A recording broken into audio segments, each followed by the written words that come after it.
Olá, muito bom dia, seja bem-vindo, seja bem-vinda. Eu sou o Felipe Nascimento, esse é o Morning News. Aqui você fica por dentro de todas as notícias que vão movimentar o Brasil e o mundo. Muita informação, muita análise para você ficar bem informado nessa terça-feira. Hoje é dia 5 de julho. A gente começa essa edição falando sobre a PEC dos benefícios, que agora está em discussão na Câmara. O relator da proposta na casa quer que o governo também inclua nessa proposta um auxílio para motoristas de aplicativos no valor de R$ 200. Nas contas dos deputados, isso colocaria mais R$ 1 bilhão na conta do pacote, que até agora já está beirando os 42 bilhões de reais fora do teto de gastos. Mas a inclusão desse auxílio tem dois problemas. O primeiro deles é que motoristas de aplicativos geralmente não são cadastrados nos programas do governo, o que tornaria um pouco mais difícil o pagamento desse auxílio.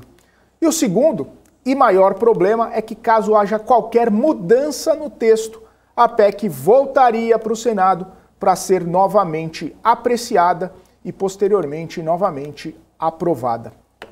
A Isabela Takaki, ela está aqui comigo nessa terça-feira, tem mais informações sobre o desenrolar dessa proposta de emenda à Constituição. Muito bom dia, Isa. Boa terça-feira para você. Muito bom dia para você, Felipe. Bom dia a todos. Uma ótima terça-feira. Bom, voltando então para o Senado, a proposta voltaria quase para a estaca zero, tendo que ser discutida novamente depois de ser colocada para votação. O governo quer pagar os auxílios ainda neste mês de julho. Para isso, então, acontecer, não pode ter nenhum contratempo pelo caminho. Além disso, o recesso parlamentar começa no próximo dia 15 já. E se tiver alguma mudança no texto, provavelmente isso não vai ser resolvido antes do recesso. Por isso, então, o líder do governo na Câmara, Ricardo Barros, já disse que quer votar a proposta nesta semana ainda e sem nenhuma alteração na proposta, seja por mais benefícios a motoristas de aplicativos ou seja retirando a parte do estado de emergência do texto, como quer o relator na Câmara. A Confederação Nacional dos Municípios está organizando para hoje uma mobilização contra essa PEC das bondades. São mais de 1.000 prefeitos que vão a Brasília para se opor às medidas que aumentam os gastos do governo federal e reduzem as receitas dos municípios. Segundo o órgão, o custo total calculado com as mudanças já adotadas nos últimos meses é de mais de 250 bilhões de reais por ano. Só de perda de arrecadação, o valor pode chegar a 27 bilhões. A CNM tem como objetivo chamar a atenção do alto custo para as finanças municipais, principalmente a partir de janeiro, quando os benefícios desta proposta eles vão terminar. Bom, e com mais de 40 bilhões de reais injetados na economia com os benefícios propostos pela PEC, a preocupação com o aumento da inflação já está ficando maior. Economistas ponderam que a ampliação do valor do Auxílio Brasil vai estimular consumo, pressionando os preços. Como efeito colateral, pode anular o efeito da queda do ICMS sobre combustíveis, aumentar o risco fiscal e elevar o dólar. Nos últimos 12 meses, a inflação está na casa dos 11,73% e a perspectiva do IPCA para este ano está em torno de 8%. O governador de São Paulo, pré-candidato também ao Palácio dos Bandeirantes, Rodrigo Garcia, comentou sobre os problemas que podem vir aí com a aprovação da PEC e também com a redução do ICMS sobre o combustível. Para ele, estados e municípios perdem muito em arrecadação e o Brasil vai ser obrigado a fazer uma reforma fiscal. Além disso, o Brasil também vai ter um problema fiscal a ser administrado já a partir do ano que vem. Esses comentários foram feitos durante uma entrevista que Rodrigo Garcia deu ao programa Roda Viva da TV Cultura. Vamos ouvir. Eu, inclusive, da PEC aprovada essa semana, Vera, sempre ponderei que nós precisamos buscar caminhos com responsabilidade fiscal. Não adianta você imaginar que você vai tomar uma decisão estrutural por uma circunstância, uma conjuntura econômica, e isso não vai ser cobrado um preço. O Brasil vai ter um preço alto a pagar sobre tudo isso. Governador, eu falo que independente de quem for o presidente da República em 2023, a situação fiscal do Brasil ano que vem é pior do que esse ano. Então existirá um grande pacto nacional para que a gente possa encontrar caminhos para que o Brasil possa se reequilibrar suas contas e com isso fazer justiça social. O O ex-presidente da Petrobras, Roberto Castelo Branco, deve ser chamado a prestar depoimento sobre interferência do presidente Jair Bolsonaro na estatal. O pedido foi feito pela Procuradoria-Geral da República ao STF após provocação do senador Randolfo Rodrigues. Castelo Branco teria dito em mensagens que o presidente havia interferido na empresa e que as provas estariam no celular corporativo devolvido após a demissão. Além de Castelo Branco, a PGR também pediu que o presidente do Banco do Brasil seja ouvido.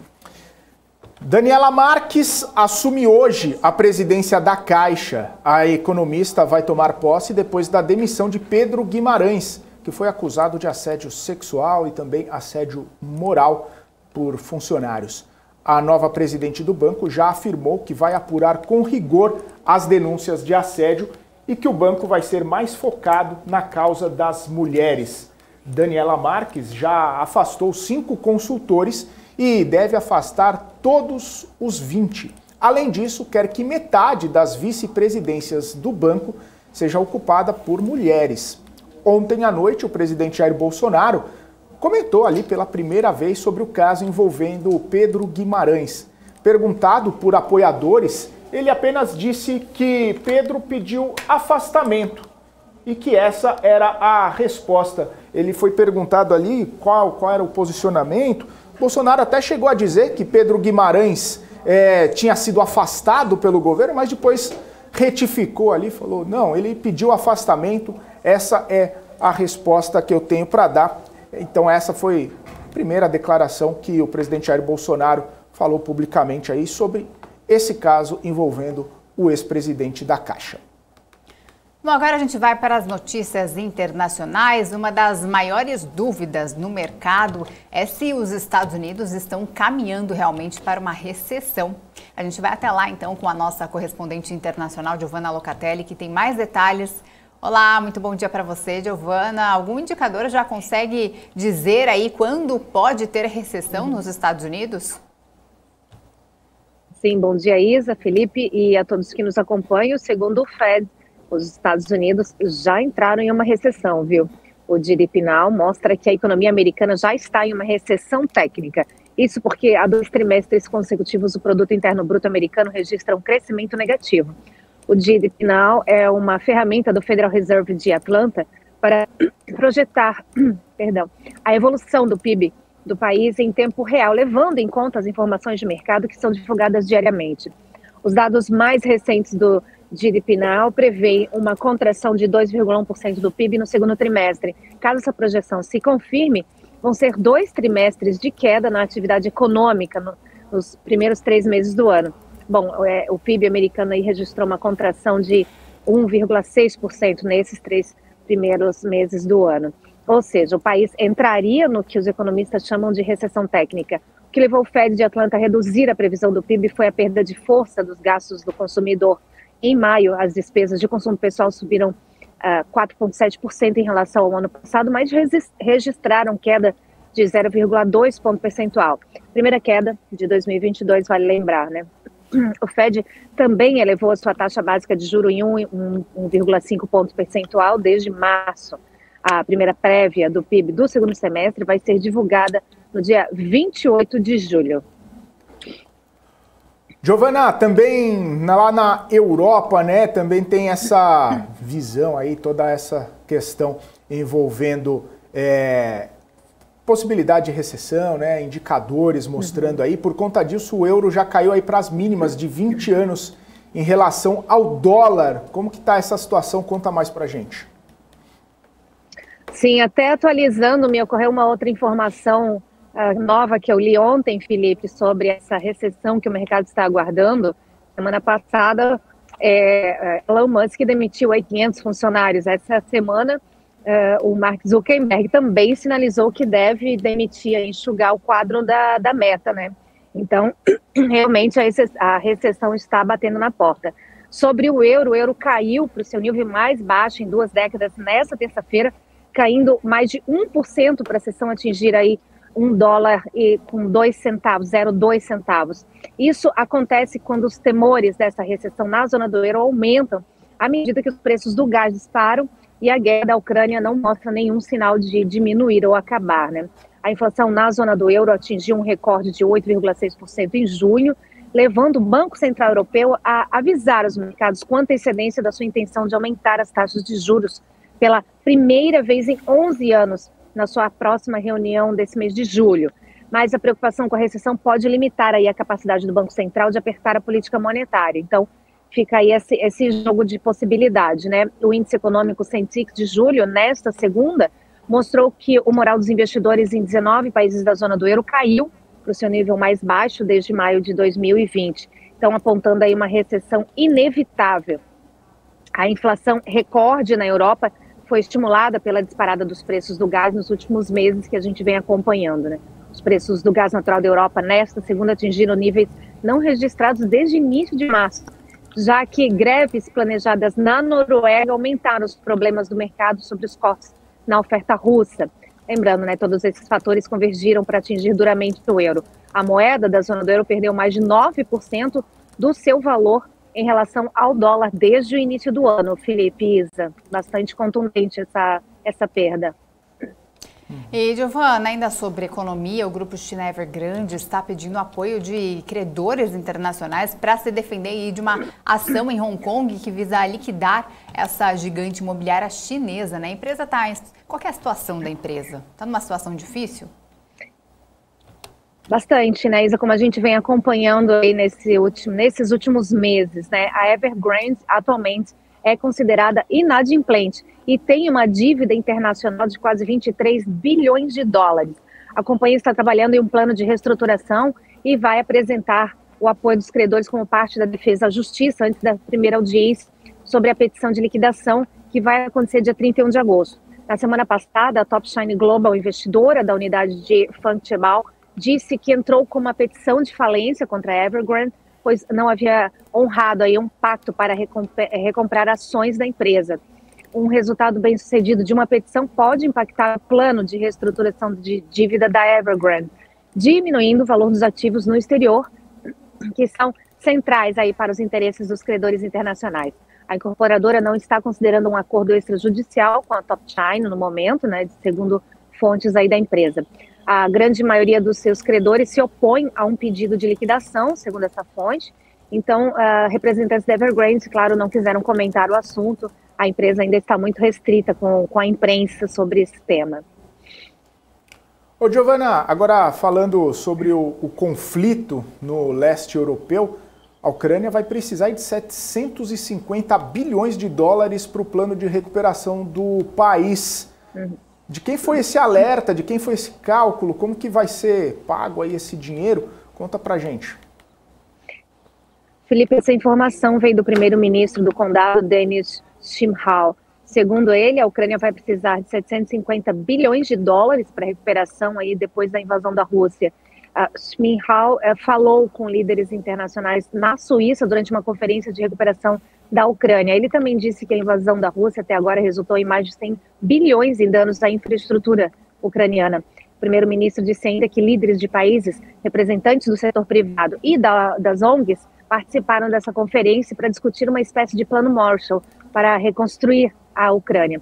O presidente Zelensky, que falou com os participantes dessa conferência por videochamada, alertou que há um trabalho realmente colossal, como ele mesmo classificou, né, a ser feito para reconstruir as áreas que já foram recuperadas das tropas russas. Com vocês.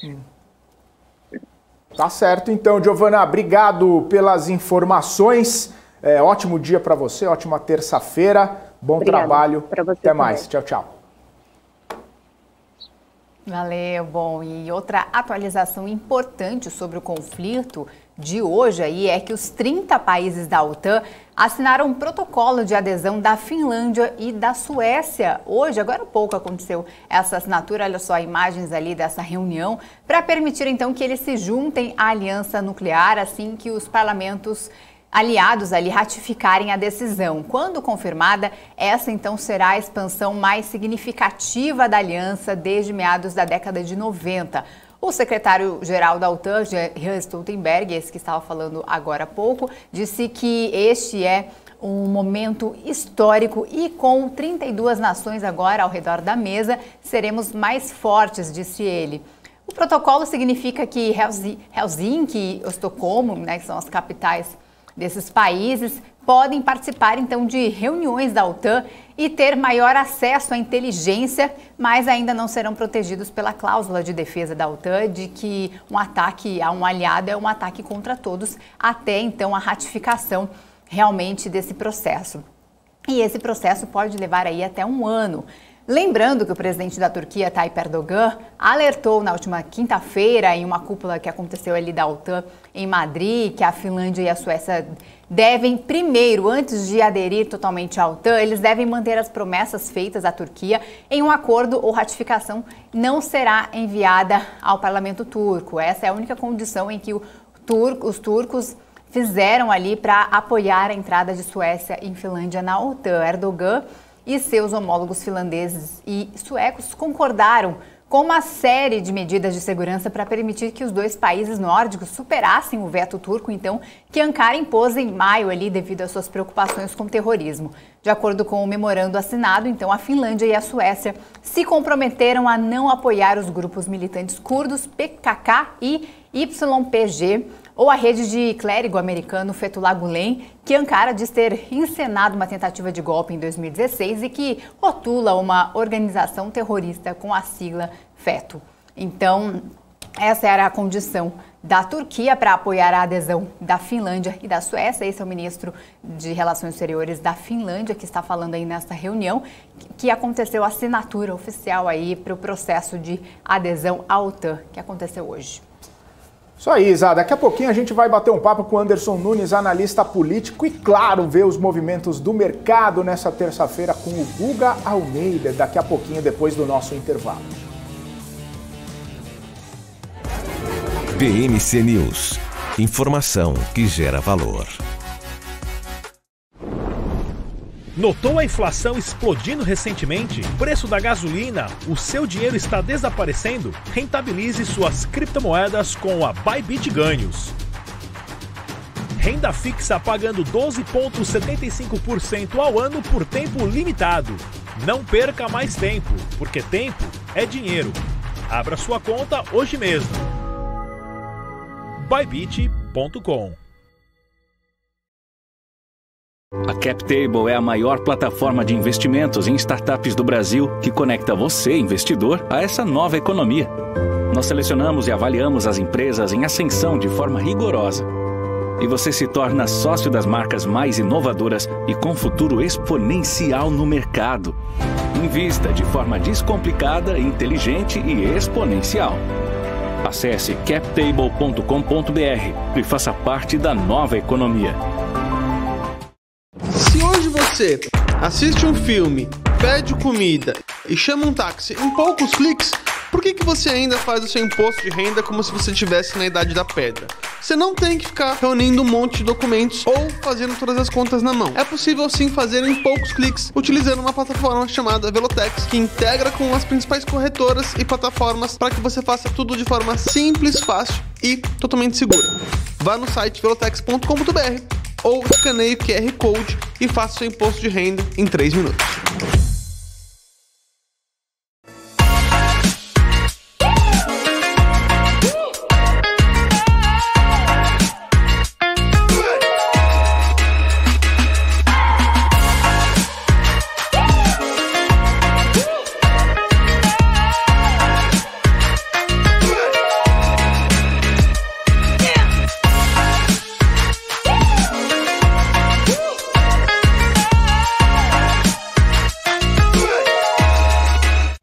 Profit, a plataforma oficial da BMC News. Acesse o site e faça um teste gratuito. So, how can you guarantee that my funds are going to be safe with you? It's really simple. It's hard to find a broker that meets all your expectations. Or is it really? Active Trades online broker since 2001. Yeah, I see.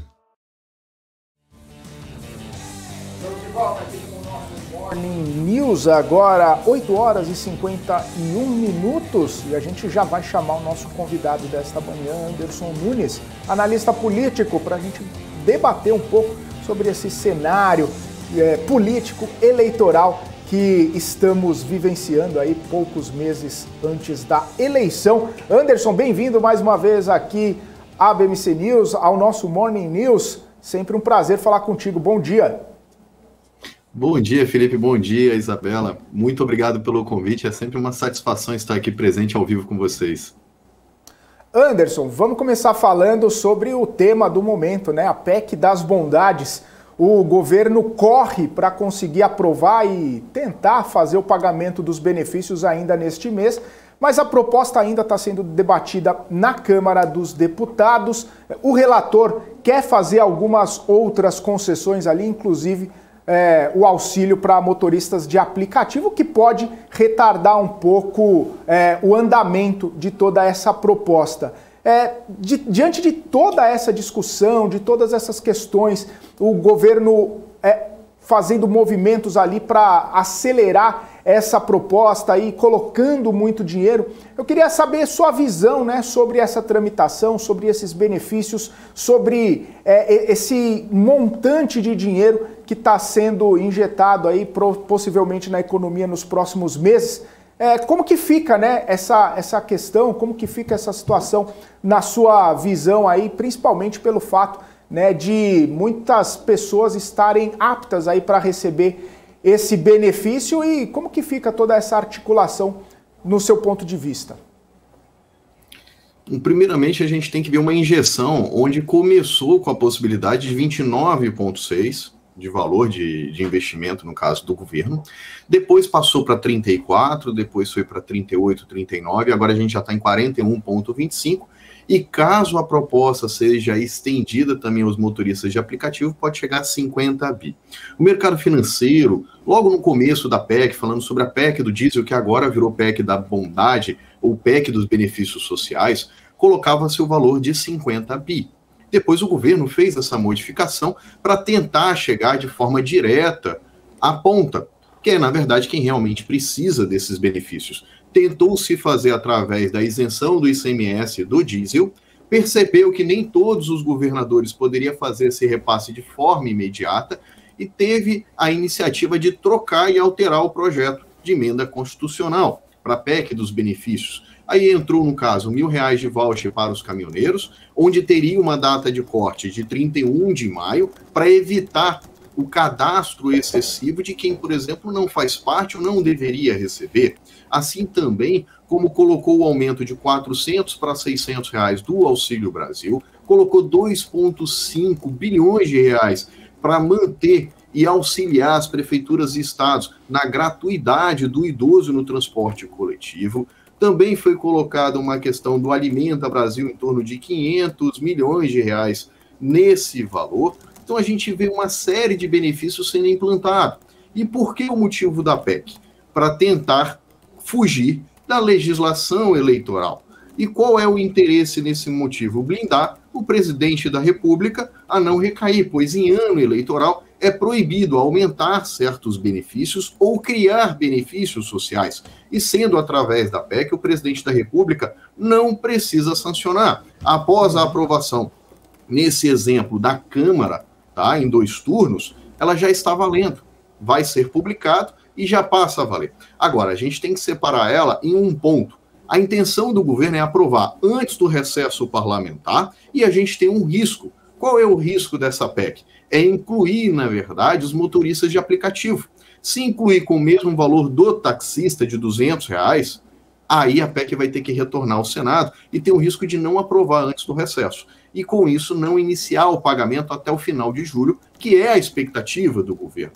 Porque o governo quer pagar isso de forma imediata já em julho, para fazer refletir no cenário eleitoral e tentar mudar, por exemplo, o seu número de rejeição. Se o número de rejeição do governo, no caso do presidente Bolsonaro, diminuir, ele vai sair vitorioso com essa PEC. E nós também temos um problema, por exemplo, para a oposição. Como a oposição vai votar contrário a um benefício que ajudaria a população na ponta? Isso também seria utilizado pelo governo atual, pelo Bolsonaro, contra a campanha, por exemplo, do ex-presidente Lula, contra a campanha, por exemplo, do Ciro. Então, ou seja, a oposição ela também fica numa situação complicada e a gente já percebeu isso no Senado, onde teve apenas um voto contrário do senador José Serra. A oposição votou a favor. Quando a gente vê um projeto de excelência que vai ajudar a população, como é o caso, não estou falando em relação aos gastos e ser fora do teto, mas sim ajudar a população que nesse momento precisa.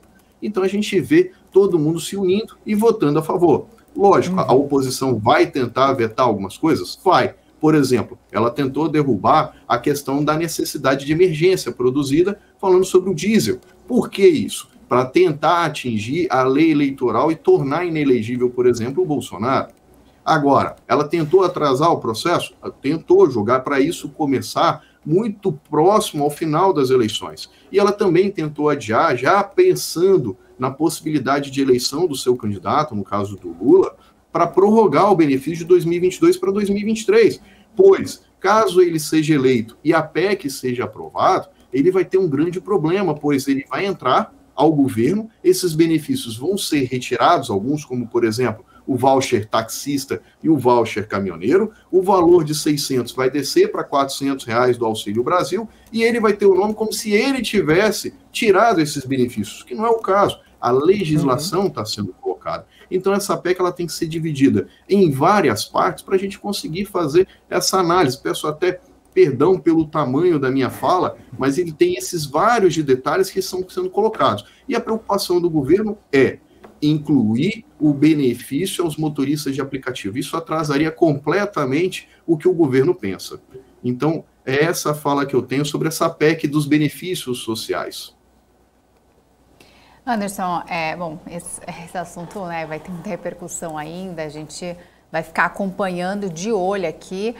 Agora, mudando um pouquinho de assunto, indo para o cenário mais especificamente das eleições, outro assunto que está pipocando muito em relação à pré-candidatura de Márcio França, né? A gente sabe que existia ali um embate político entre Márcio França e Fernando Haddad, porém, uma decisão muito sábia realmente seria que ele saísse ali da disputa para não ter que complicar e dificultar ali dividir os votos da esquerda, né, junto com Márcio França e Haddad. E agora há essa possibilidade realmente dele ir para o Senado. Você acredita que será viável mesmo? Ele estava indo bem nas pesquisas, né, não queria desistir, mas você acredita que é mais viável para o PT que Márcio França vá para o Senado e assim consiga se consolidar mais seus votos para Fernando Haddad? Excelente pergunta, Isabela. Eu já vinha comentando na própria BMC que o PT e o PSB iam ter que resolver essa situação com o Márcio França e alguém teria que abrir mão. Se ele viria como vice do Haddad ou seria candidato ao Senado, como agora está sendo ventilado, ele vinha candidato ao Senado, foi uma decisão acertada, foi uma decisão perfeita dos dois partidos. Como que dois partidos que têm a aliança nacional vão ter dois candidatos disputando o mesmo objetivo, onde os dois poderiam se enfrentar, por exemplo, no debate e os dois saírem perdedores desse debate? Como que um poderia falar do outro? Ficaria complicado. Então foi uma decisão acertada e ainda entra uma outra situação. Coloca-se, por exemplo, o partido do PSD, do Gilberto Kassab, a retirar talvez um possível apoio ao Tarcísio e ele, na verdade, ter a vaga de vice ao governo de São Paulo, sendo oferecido ao partido, ou até mesmo a primeira vaga de suplência, caso o Márcio França defina vir ao Senado. E nós temos também o apresentador da Atena abrindo mão da sua candidatura ao Senado, tinha a perspectiva de 25%, também tem a Marina Silva também abdicando a vaga ao Senado para tentar, por exemplo, uma vaga pelo um candidato de deputada federal. Então foi uma decisão acertada. Se o PT conseguir formar a candidatura, ele elege um senador pelo PSB, que vai estar dentro do seu partido, da sua coligação de forma direta, e também o governo de São Paulo. Seria uma vitória muito interessante ao PT e o PSB, onde os dois partidos sairiam ganhando nessa atual decisão que ambos devem tomar. Eles tiveram uma reunião ontem, onde estava presente o Alckmin, o ex-governador de São Paulo, e essa é uma decisão praticamente que eu vejo como certa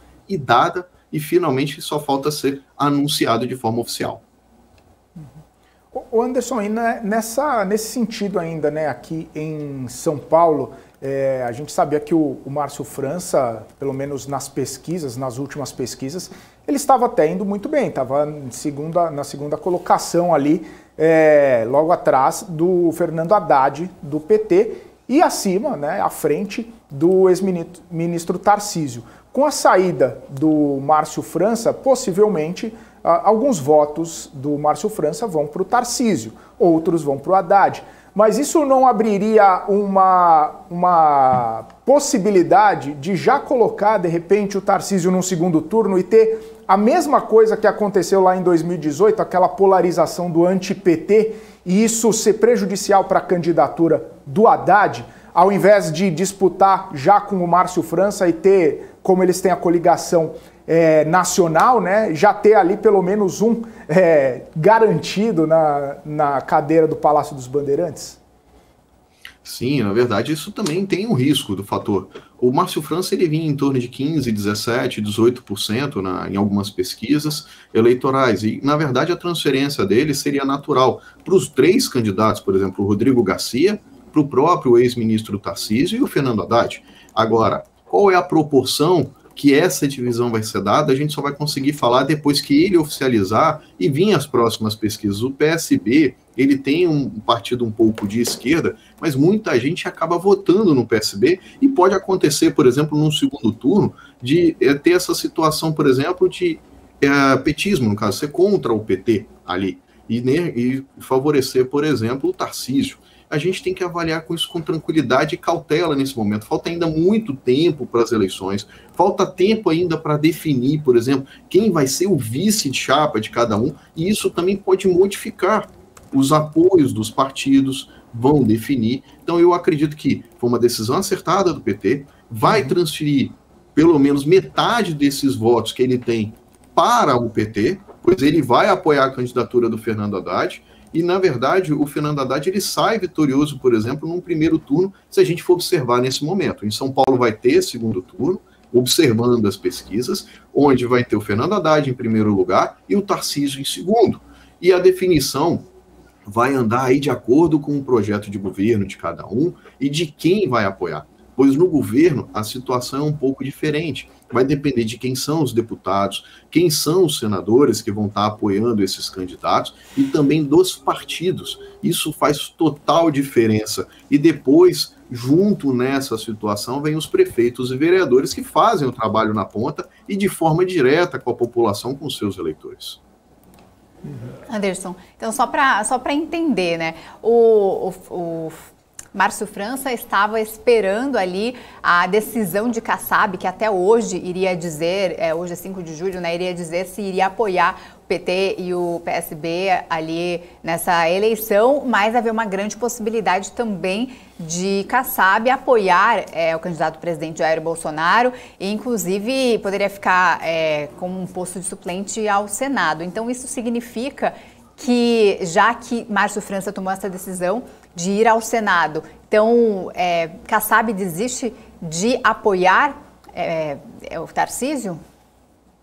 Temos enorme chance disso acontecer. Por isso que eu venho comentando que as eleições só se finalizam, por exemplo, de quem são os candidatos no dia 15 de agosto, que é quando sai o resultado das convenções, quando faz o cadastro de chapa. Então, ou seja, até o presente momento, estava com grande chance inclinado do PSD, do Gilberto Kassab, apoiar, por exemplo, o ex-ministro Tarcísio. E com isso, modificou todo o cenário eleitoral, onde o PT e o PSB tomam uma decisão acertada do cunho político, retira Márcio França da candidatura ao governo, abre espaço, porque o Márcio França seria o candidato natural a vice-governador de São Paulo, junto com o Fernando Haddad na chapa PT-PSB, formando a mesma chapa também no cunho nacional com o Lula e o Alckmin. E agora, na verdade, coloca essa decisão para o Kassab, onde ele coloca 2 postos, por exemplo, importantes de vice-governador de São Paulo e primeiro suplente ao Senado. E agora o Kassab ele teve um oferecimento dos partidos para tomar a decisão. E a pergunta é, qual será o oferecimento, por exemplo, do partido do Tarcísio? O que ele vai oferecer? Ele vai oferecer, por exemplo, vice de chapa? Ele vai formar um apoio para, por exemplo, Kassab decidir vir com algum candidato ao Senado? Como vai ser esses acordos? E agora o PT já mostrou qual é a definição dele, que é o Gilberto Kassab junto com ele na eleição de São Paulo. e agora a gente vai ter que aguardar qual vai ser a decisão do próprio Gilberto Kassab, junto com o seu partido e com seus afiliados. Anderson, indo mais para o cenário nacional, né, o presidente Jair Bolsonaro convocou hoje uma reunião ministerial, quer conversar com os seus principais ministros ali para dar uma intensificada em inauguração de obra, em andanças ali pelo Brasil, já que ele não pode mais fazer inaugurações, né, por conta da legislação eleitoral, vai ficar a cargo de alguns ministros fazer essas inaugurações e levar a mensagem do presidente Jair Bolsonaro. A minha questão para você é justamente essa, né? A gente está vendo uma movimentação do governo de fazer muitos movimentos pensando no cenário eleitoral. A gente não pode deixar de dizer que até mesmo esses benefícios, todo mundo está falando que tem um viés, tem uma característica eleitoral, embora a gente saiba que os benefícios sociais são importantes diante da situação econômica que a gente está passando aqui no Brasil. Mas é inegável que tem um caráter ali eleitoral. Como é que fica essa situação, né? O presidente Jair Bolsonaro, em algumas pesquisas ali, muito atrás do ex-presidente Lula, em algumas pesquisas um pouco mais próximo ali, essas pesquisas divergentes faz com que o núcleo político ali do governo intensifique inaugurações, intensifique o discurso do presidente Jair Bolsonaro, intensifique toda essa movimentação, essa mobilização em prol da campanha? Perfeito a sua pergunta, Felipe, excelente. Ele precisa intensificar na ponta, pois as pessoas que já apoiam o presidente Jair Bolsonaro vão manter o seu apoio. Ele precisa ganhar e ultrapassar essa barreira dos seus atuais eleitores. E com isso ele vai ter que fazer o quê? Utilizar as pontas, incentivando as inaugurações, indo até os prefeitos da cidade, vereadores, deputados estaduais que vão ser candidatos, fechar os acordos eleitorais como são feitos estaduais, que são importantíssimos, e ter a ciência que cada voto vai fazer a diferença. Cada voto conquistado pode modificar o segundo turno. A gente tem a noção de, nesse momento, ter um segundo turno entre o presidente Jair Bolsonaro e o ex-presidente Lula. Ele tem que entender e precisa do voto a voto. Tentar desconstruir, o presidente Lula, na imagem dele, também falando de processos anteriores, igual ele sofreu, também falar de como era a administração das estatais, para tentar ganhar o voto daquele eleitor que está indeciso ou mais tendencioso a voltar em Lula. A gente tem que separar dois momentos. O eleitor de direita e o eleitor de esquerda já tem seu voto definido. Os dois precisam ir atrás dos indecisos e daquele que tem maior inclinação a votar, pois alguns já têm a sua decisão tomada. Então, intensificar com seus ministros aos estados nas inaugurações e fazer essa frente a frente com o eleitor é importantíssimo para o governo. Cada dia que se passa é uma vitória para o governo fazer isso de ponta a ponta. Caso ele não faça, a chance dele começa a diminuir. E com isso ele vai levar a mensagem do presidente, ele vai falar que o presidente está sensível, ele vai comentar, por exemplo, que alguns governadores não reduziram o ICMS, por exemplo, sobre o combustível. Há poucos governos fizeram isso até o presente momento, e a gente consegue ver o preço da gasolina reduzindo na ponta. Então vai ser uma situação que ele vai utilizar e ainda vai virar e falar o seguinte: olha, fizemos aqui essa PEC dos benefícios sociais para ajudar a população mais carente que está na ponta tão necessitada.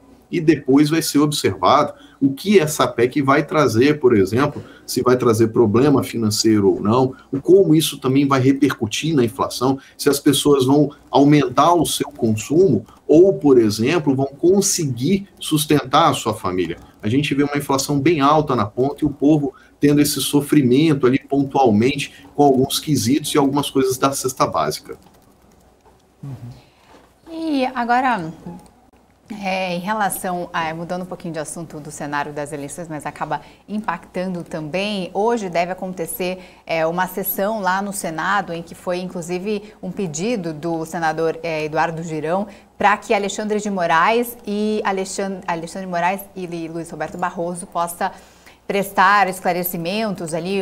Foi marcada uma audiência sobre ativismo judicial. Essa audiência está marcada para acontecer, né? Não sei se realmente eles vão comparecer, mas principalmente a ala do governo ali está em cima em relação a isso. Você acredita que essa atmosfera de suspeitar, de acusar o STF, né, que é uma pauta, tem sido ali dos apoiadores do presidente Jair Bolsonaro, acaba ganhando força e beneficiando ou prejudicando a ala do governo, a reeleição do presidente? Ela é uma situação delicada, onde você tem uma desconfiança entre poderes. Quando você chega a convidar 2 ministros, na verdade você não convoca, você convida, nesse caso específico, um convite para ambos os ministros. Pode acontecer, eles também podem declinar e não ir até ao Senado falar. Então a gente vê uma situação delicada, onde você vê 2 poderes importantíssimos, entre o Legislativo e o Judiciário, tendo desconfiança. E por que no Senado e não na Câmara? O Senado é o que tem a prerrogativa, por exemplo, de impeachment o ministro do STF. Ele tem a situação constitucional prevista na lei de fazer. Então, quando ele convida esses 2 ministros, ele quer ouvir o outro lado para tomar uma decisão nos outros processos que se tem. Lembrando que o ministro Alexandre de Moraes vai ser o presidente, por exemplo, do Tribunal Superior Eleitoral e vai conduzir as eleições desse ano. Então, a gente vê uma situação complicada. Todos os holofotes, se ambos forem ao Senado, vai estar atento a qualquer palavra sendo dita por ambos para definir se eles têm ou não a prerrogativa de continuar no Senado, se vai ou não dar sequência nos processos que tem de impeachment, no caso do Alexandre de Moraes no Senado. Então, hoje os olhares dos apoiadores do governo vão estar atentos a esse detalhe, a esse comparecimento de ambos, e eu acredito que pode inflamar ainda mais, por exemplo, os eleitores do Bolsonaro, dependendo da fala do que os ministros tiverem. Então eu vejo com um pouco de preocupação, de uma certa instabilidade entre os poderes que vai causar conflito entre o Legislativo, entre o Judiciário e o Executivo. Eu tenho um pouco de cautela e numa situação dessa entre os ministros do que pode acontecer depois. Então eu fico aqui um pouco receoso com a decisão de convidar ambos os ministros e qual a decisão poderá ser tomada depois, caso os 2 ministros compareçam ao Senado. Anderson, tem uma notícia pipocando muito mais nas redes sociais até do que na mídia em relação àquela denúncia, a delação ali de Marcos Valério sobre a relação do PT com o PCC, até acusações em relação à morte do prefeito Celso Daniel. Eu queria entender qual que é a gravidade disso em relação às eleições, se isso deve impactar na campanha do ex-presidente Lula, se isso deve continuar aumentando essa expectativa em cima de todas essas acusações. E a gente não tem visto muito na mídia, né, uma denúncia tão grave como essa, mas nas redes sociais mesmo, né? Eu queria entender, na sua visão, se isso pode prejudicar a campanha do PT. Claro, perfeita a sua pergunta. Realmente a gente tem visto mais essas ações nas redes sociais do que no meio de comunicação no geral.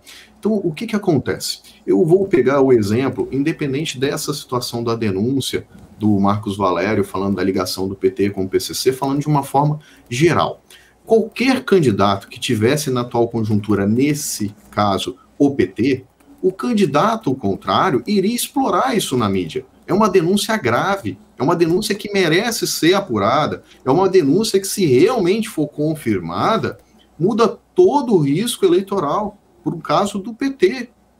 A situação de acusar a morte, por exemplo, do ex-prefeito do Celso Daniel, que até agora é uma incógnita de quem participou ali, quem foi o mandante, qual é a realidade disso, é uma situação difícil para o PT. Se confirmar, mancha a imagem do PT e até que ponto isso pode atingir. Os outros candidatos, no caso o Bolsonaro, o caso Ciro Gomes, até a Simone Tebet, devem explorar isso contra o PT. Eles vão explorar isso na campanha, e ela vai ser explorada. Anderson, só está nas redes sociais. As redes sociais hoje elegem o candidato a deputado, elegem, por exemplo, como elegeram o presidente Jair Bolsonaro. Hoje a situação de eleição ela é modificada, as redes sociais têm grande importância nessa situação, tanto de notícia quanto de desinformação, que ela se torna um veículo importantíssimo, a internet, e ao mesmo tempo um veículo perigoso, com notícias, por exemplo, que não tem a sua origem verificada. Eu acredito que o Bolsonaro vai usar isso na eleição para o PT, contra o PT, e acredito que o ex-presidente Lula vai ter que ter um certo cuidado na sua fala, que ele vai ser cobrado, pois se realmente for a verdade, ela vai vir à tona e vai vir a verdade, ela vai aparecer. Isso vai prejudicar e muito a eleição do ex-presidente Lula e quem sabe até diminuir a sua chance no seu valor ao qual ele se encontra hoje com 48, 49, algumas pesquisas trazendo com 40, isso pode até diminuir e fazer com que confirme os eleitores que não têm a certeza de quem votar a colocar uma rejeição maior no ex-presidente Lula, por exemplo. Tá certo, então. Anderson, muito obrigado pela sua participação aqui com a gente. Sempre muito bom bater esse papo sobre política aqui contigo. Até uma próxima, então. Ótima terça-feira para você. Obrigado, Felipe. Obrigado, Isabela. Um excelente dia. Estou sempre à disposição da BMC. Tchau, tchau. Falamos aí com Anderson Nunes, analista político. Tem uma informação aqui, acabou de sair, inclusive, sobre a produção industrial no Brasil. A produção industrial cresceu 0,3% em maio em relação a abril. Esses dados foram divulgados agora pelo IBGE, saíram agora às 9 horas da manhã, e isso indica a quarta expansão consecutiva na produção industrial brasileira. No entanto, ela acabou ficando um pouco abaixo aí das expectativas do mercado, que esperavam aí uma alta de 0,7%. E aí, a produção industrial no Brasil ficou em 0,3%. No ano, a indústria acumula uma alta de 2,6%, e nos últimos 12 meses, uma alta aí de 1,9%. Essa é a produção industrial do Brasil, que chegou aí com uma alta de 0,3% em maio. Eu tenho informações também do mercado financeiro, principalmente por conta aí de toda essa aversão ao risco que tem se mostrado aí nas bolsas internacionais na manhã desta terça-feira. Amanhã de terça-feira, a volta do feriado nos Estados Unidos e as bolsas internacionais pressionadas, aversão ao risco, queda nas bolsas internacionais. Na Europa, as bolsas estão caindo mais de 2%, todas elas. DAX na Alemanha cai 2,64%. CAC na França cai 2,33%, FTSE no Reino Unido caindo 2,07%. Os índices futuros lá nos Estados Unidos também estão em queda. O índice futuro do Dow Jones cai 1,05%, do S&P cai 1,09% e o futuro da Nasdaq cai um pouquinho mais, 1,35%. O futuro do Ibovespa está recuando 0,64%. Nesse cenário bastante pressionado aí de aversão ao risco. E quem está sofrendo também? Dólar. O dólar está subindo 0,47% neste momento, chegando aí aos R$ 5,35. Só para vocês terem uma ideia, nessa variação diária, hoje o dólar já chegou a ser cotado aos R$ 5,37. O dólar bastante pressionado, aí, o dólar sofrendo uma alta, né, importante. Já nos últimos meses a gente tem visto essa alta do dólar que já rompeu a barreira dos R$ 5 e agora chegando aí aos R$ 5,35 na manhã desta terça-feira. Essa aversão ao risco, essa sinalização aí do mundo, né, colocando aí, né, uma aversão, esse temor, essa cautela, também vem junto aí com várias questões, né, várias situações, principalmente aí com esse risco de recessão que a gente comenta bastante aí com a Giovanna Lucatelli, ela trouxe pra gente lá nos Estados Unidos e também na Europa, na China, embora o PMI da China veio um pouco melhor do que a expectativa, mostrou um pouco de expansão e aí a gente pode ver aí o que pode acontecer daqui para frente na China, embora lockdowns sigam aí no radar do governo chinês, fechando cidades naquela política de Covid-0. Bom, para falar um pouquinho sobre essa movimentação do mercado financeiro, as expectativas, as perspectivas para essa terça-feira, eu vou chamar o Guga Almeida, CEO da Trade Insights, já está aqui conosco para bater esse papo. Guga, seja muito bem-vindo mais uma vez. Ótima terça-feira para você. Prazer falar contigo novamente. Bom dia, Felipe. Bom dia, Isa. Bom dia, pessoal. Prazer é meu. Vamos lá, né? Apesar do mercado estar começando mais negativo novamente, né? Não conseguimos voltar acima da casa dos 100 mil pontos, que é um nível de preço que tem um simbolismo muito forte, né, Felipe? O que a gente percebe é que lá fora ainda tem muito espaço para correção.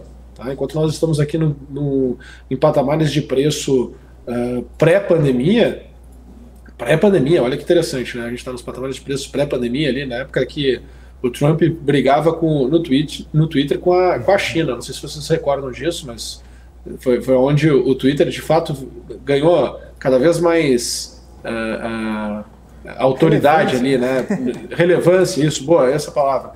Relevância aí no mundo do mercado financeiro. A gente está trabalhando naqueles mesmos patamares de preço, né? Se a gente for olhar para o nosso índice. E lá fora ainda tem muito espaço para cair, para chegar no patamar ali pré-pandemia. E obviamente, né, que isso tem aí força para trazer a nossa bolsa para um patamar ainda mais abaixo, mesmo que, né, que conforme eu venho falando já há um tempo, mesmo que se tenha o entendimento de que os ativos estejam baratos. Tá? Ô, Guga, mesmo com isso. Oi. Ô, Guga, você comentou, só para a gente bater um papinho antes da gente entrar aqui no Brasil, você falou que as bolsas lá fora estão com espaço ainda para mais algumas correções. Hoje tá bem forte, né, essa queda aí nas bolsas, principalmente nas bolsas europeias. A gente viu o PMI saindo, né, meio mistos lá na Europa, na China um PMI até que bom. Na Europa tem aquela questão de aumento um pouco mais pesado de juros, depois de tantos anos sem elevação forte de juros, essa questão da recessão. É isso que está sempre no radar, o PMI, a recessão, é isso que faz com que os investidores olhem, fiquem um pouquinho com o pé atrás e vão buscar algo mais seguro para fazer suas alocações? Felipe, sim, mas principalmente o que a gente vem conversando já há algum tempo, né? O que eu venho falando com vocês há algum tempo. Quais são os estímulos para os investidores estarem tomando risco hoje? A pergunta é por que tu estaria tomando risco hoje em bolsa, né, sendo que tu tem aí um mercado com o juro no patamar que está, né, com a expectativa de que o juro ainda continue subindo. Não tem como dizer que os juros vão parar de subir nas próximas reuniões. Quando saem os indicadores, né, de atividade, se os indicadores por acaso venham bem, abre espaço para aquela certeza que vai ter juros, ter espaço para elevar juros. Se os indicadores vêm mal, puxa, é porque vem recessão. Então, que nem quando a gente era pequeno, falavam, né? Como é que se correr o bicho pega, se ficar o bicho come. Né? Então, tu tá exatamente nesse momento. Tá? E é um momento que precisa de tempo para as coisas passarem e tudo ir se ajustando. Tá? Então é um momento que não é nem a faca caindo. Ontem eu estava batendo um papo no programa Insights com o Moran, né, que é o analista-chefe da AK Research, e aí ele estava falando, poxa, Guga, para mim a faca está girando, não é nem caindo, né, que é o girando, que é exatamente nesse momento onde os dados vindo bons é ruim e os dados vindo ruim também é ruim. Então, quando a gente olha para esse cenário, para esse contexto, é natural imaginar que as bolsas vão corrigir, é natural imaginar que o investidor ele não está estimulado a comprar, não está estimulado a manter os seus ativos. Por isso também da narrativa do voo de galinha. Tá? Então, se o mercado ele sobe, ele fica num patamar mais atrativo para o investidor vender. Se o mercado cai, ele fica num patamar que pressiona e o investidor tem que vender. É um momento passageiro? Sim. Quanto tempo vai demorar? Não dá para saber. Então a gente tem que ir acompanhando, né, até que o mercado mude de sinais ou consiga chegar mais rápido num patamar mais abaixo. Porque também quando o mercado ele corrige muito forte, Felipe e Isa e pessoal, ele abre espaço para que, aqui ficou exagerado demais. E aí um novo player entra, uma nova narrativa, um novo contexto se forma, porque aí ficou com muito desconto. Né? E aí compensa carregar o ativo na sua carteira por mais tempo por causa do desconto. E aí o mercado ele ajusta muito rápido. Onde é que nós vimos isso num ambiente de extrema incerteza? na última vez, em 2020. Então, ali em 3 semanas, o mercado cai na magnitude que caiu, ficou num contexto diferente, cai, até comento, né? Poxa, a gente caiu todo o movimento da Bolsa sem ter tido mortes por Covid. Olha quantas mortes por Covid nós tivemos depois e o mercado não fez novas mínimas. Então, o cenário deteriora, mas o preço não consegue deteriorar mais, porque o movimento com intensidade já tinha acontecido.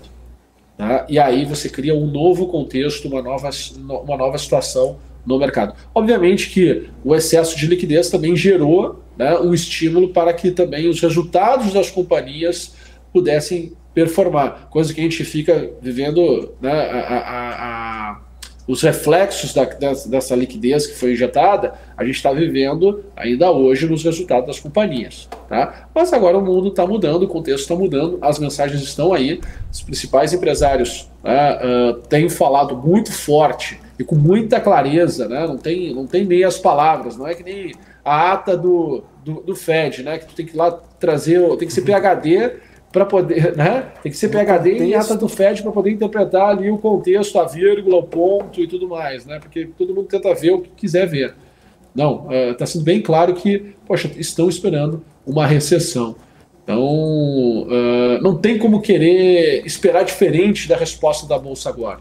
Mas não pode olhar com olhos assim como se as coisas estivessem negativas ou ruins. Claro que aquela pessoa que está arrastando prejuízo por questões comportamentais, né, ou por não ter uma estratégia clara de como vai tomar sua decisão, ela não consegue enxergar essa dor que ela está sofrendo, ela não consegue enxergar positividade porque está sentindo dor. Normal, né, normal entender isso, aceitar isso, faz parte. Mas quem conhece da dinâmica do mercado, dos movimentos do mercado, do movimento dos preços, tem que estar já confortável com esse movimento, porque me parece que está alinhado com o que estava escrito que iria acontecer. E Guga, ontem foi feriado nos Estados Unidos, né? E hoje é a volta ali desse feriado. Se ontem a gente teve um pregão ali mais esvaziado por conta disso, qual que é a expectativa para hoje? O mercado deve ter um movimento mais forte nesta terça-feira? Ah, com certeza. Deixa eu compartilhar minha tela aqui. Ixi, não tenho o botãozinho de compartilhar a tela. Vou ter que pedir desculpa, mas hoje eu não vou conseguir compartilhar a tela aqui. Agora que eu vi. Bom, Isa, o que aconteceu ontem? Até comentei com vocês aqui no nosso Morning News. Tá? Eu estava muito curioso de como seria a resposta do mercado ontem. Né? Acabou que fechou nas mínimas. Né? O mercado ele se entregou ali no final do dia, fechando em queda. E eu comentei que seria interessante para nós vermos o apetite de fato do investidor local. Será que o investidor local ele é comprador mesmo, como ele está dizendo que as bolsas estão baratas, ou ainda está morno? Será que o investidor local tem fluxo financeiro para tomar posição, ou ainda está morno? A minha resposta ficou clara, né, dentro do contexto, dentro do momento, que as coisas ainda estão mornas, tá? Pelo menos é a minha leitura. Pode ser que alguém esteja lá pulando na cadeira. Pô, quem é esse cara para falar isso? Não sei o quê. Normal, né? Essas instigadas aqui no mercado são boas por causa disso. E essa é a minha visão. No curto prazo, tá, a gente tem aqui um patamar, olhando para o índice futuro, esse patamar dos 98.800 pontos, ele para mim é o grande divisor de águas do dia de hoje. Tá? Eu tenho um cenário negativo que joga o mercado para 97.200, e o meu cenário positivo, o mercado ficaria se mantendo aqui acima dos 98.800, ganhando força acima de 99.200, podendo chegar até a região de 101.500 pontos. Tá? Então não acredito que a gente vai ter um dia morno que nem foi o dia de ontem, não. Tá? Então vai ser um dia mais agitado, sim. Tá? Mais agitado, sim. Lá na Europa o tom está negativo. Tá? Me parece que o tom nos Estados Unidos também está negativo, né? Uma vez que Nasdaq está caindo 1,28% e Dow Jones futuro caindo 1%. Então nós temos que ficar atentos, né, com essa abertura do mercado, que ela vai mostrar lá fora, né, que vai mostrar muito aí do que vai acontecer aí no dia de hoje. Maravilha, Guga! Valeu!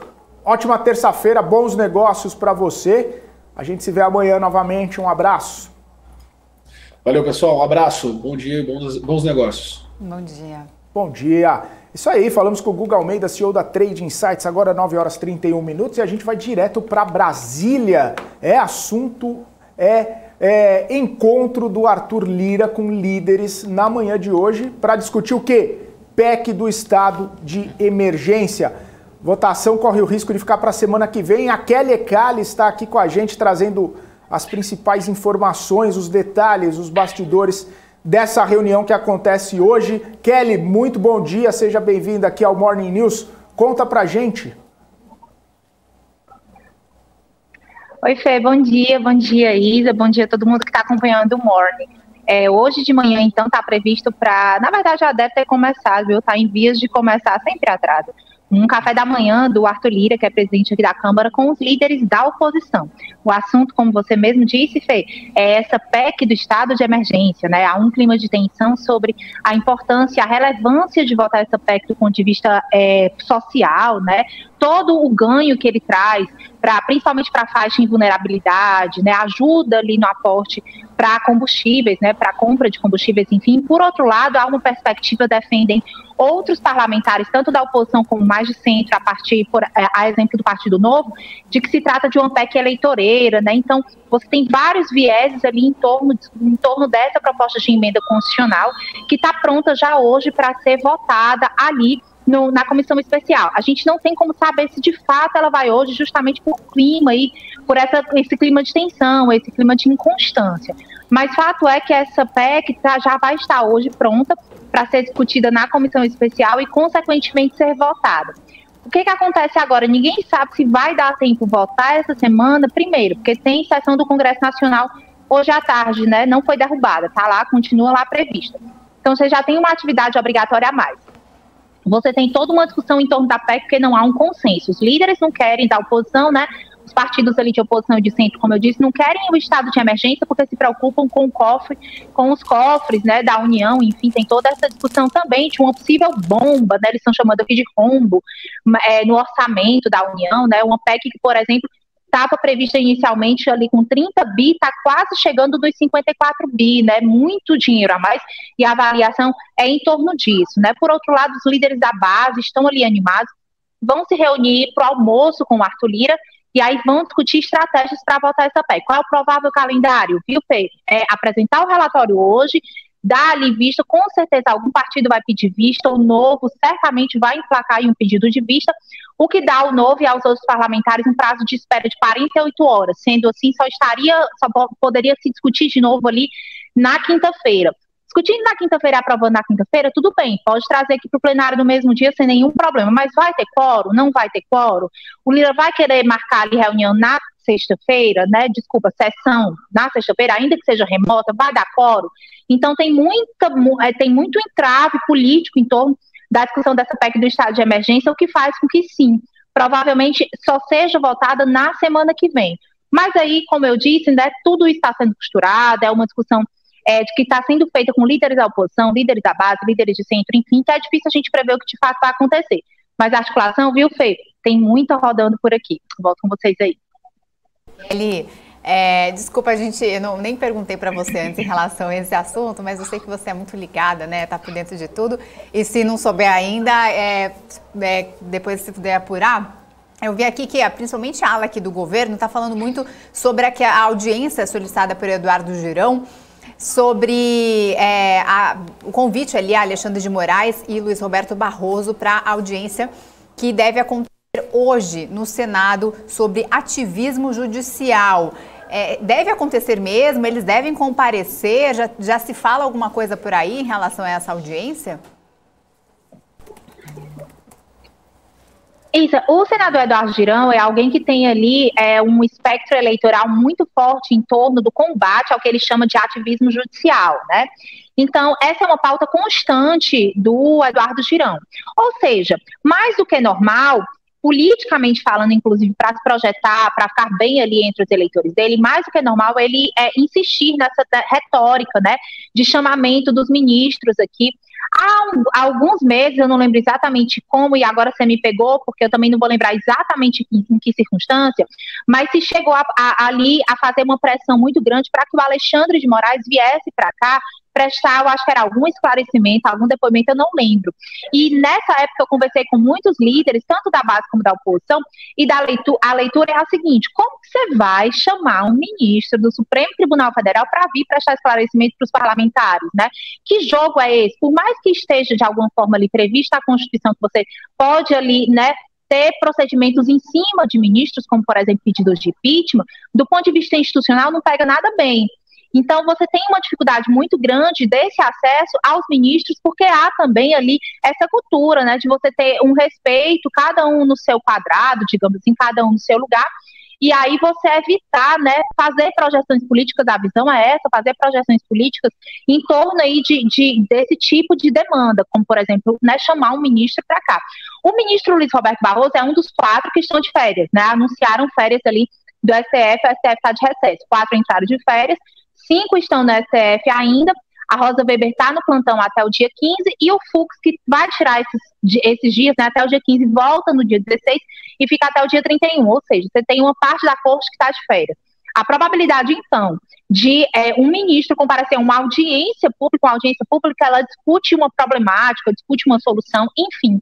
Então, se você tem audiência, você tem os especialistas para discutir, não é uma condição sine qua non, né, obrigatória, que ali os ministros de fato participem. Como eu disse, né, é mais ali uma ebulição em torno ali desse discurso do Eduardo Girão, né, muito forte em cima do que ele chama de ativismo judicial. Eu acho pouquíssimo provável aqui, né, que realmente os ministros venham, como eu disse, o Barroso está de férias, o Alexandre de Moraes continua trabalhando, mas também, né, como já acabei de dizer, em outras circunstâncias foi chamado, mas entende que não tem nenhuma obrigação de vir aqui prestar esclarecimento sobre um tema que está muito mais na pauta da discussão entre especialistas do que da pauta política em si, né? O judiciário, ele insiste que ele age quando ele é provocado. Há, por outro lado, as críticas de que houve ali alguma ingerência, né, do teor político em cima de algumas discussões do judiciário, né, sobretudo do STF, mas isso é algo muito subjetivo, algo que merece uma discussão, mas não significa dizer que os ministros estariam abertos a vir aqui prestar esclarecimentos para senadores, né? Eu volto com vocês aí. Fechado então, Kelly, obrigado pelas informações, ótimo trabalho aí para você, e você volta, claro, ao longo aqui da nossa programação com mais notícias aí direto de Brasília. Boa terça, Kelly, tchau, tchau. Até já, Fê. Tchau. É isso aí, 8 horas 38 minutos, 9 horas 38 minutos. A gente segue aqui com o nosso Morning News. Uma notícia que acabou de chegar, né? A gente fala bastante e acompanha, claro, os preços do petróleo, que estão numa queda nesta terça-feira.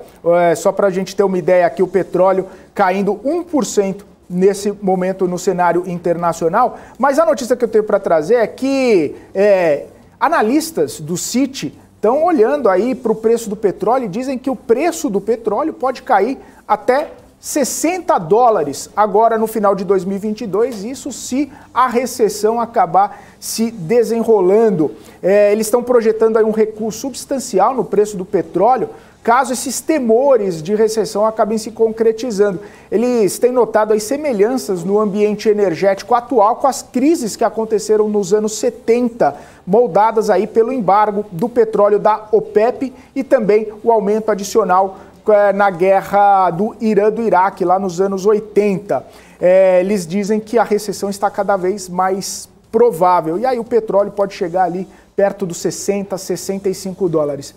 Interessante essa projeção do Citi que saiu recentemente, é que mais recentemente ainda também teve analistas do JP Morgan que disseram que o petróleo pode chegar a $380. Ou seja, enquanto o Citi fala que nesse cenário de recessão e tudo mais o petróleo pode chegar a 65, o JP Morgan falando aí na questão de fechamento, né, das torneiras russas do petróleo, pode chegar a $380 num cenário um pouco mais pessimista, mais catastrófico para a commodity. Enfim, né, a gente fica analisando, a gente fica trazendo as informações e olhando, né, tentando entender a composição e como é que os estrategistas, os analistas estão percebendo essa questão, mas de um 380, o outro $60, é uma amplitude muito grande, aí os investidores têm que ficar muito de olho para fazer qualquer tipo de investimento na commodity, principalmente por conta de todo esse cenário que estamos passando. É isso então, ficamos por aqui com o nosso Morning News. Eu volto amanhã a partir das 8h30 da manhã com os principais destaques, as principais notícias, para você ficar muito bem informado logo no comecinho do dia e também ficar bem informado ao longo do seu dia. Você fica agora com o BMC News, a apresentação da Paula Moraes e todo o nosso time com as principais notícias dessa terça-feira. Forte abraço, até amanhã. Tchau, tchau.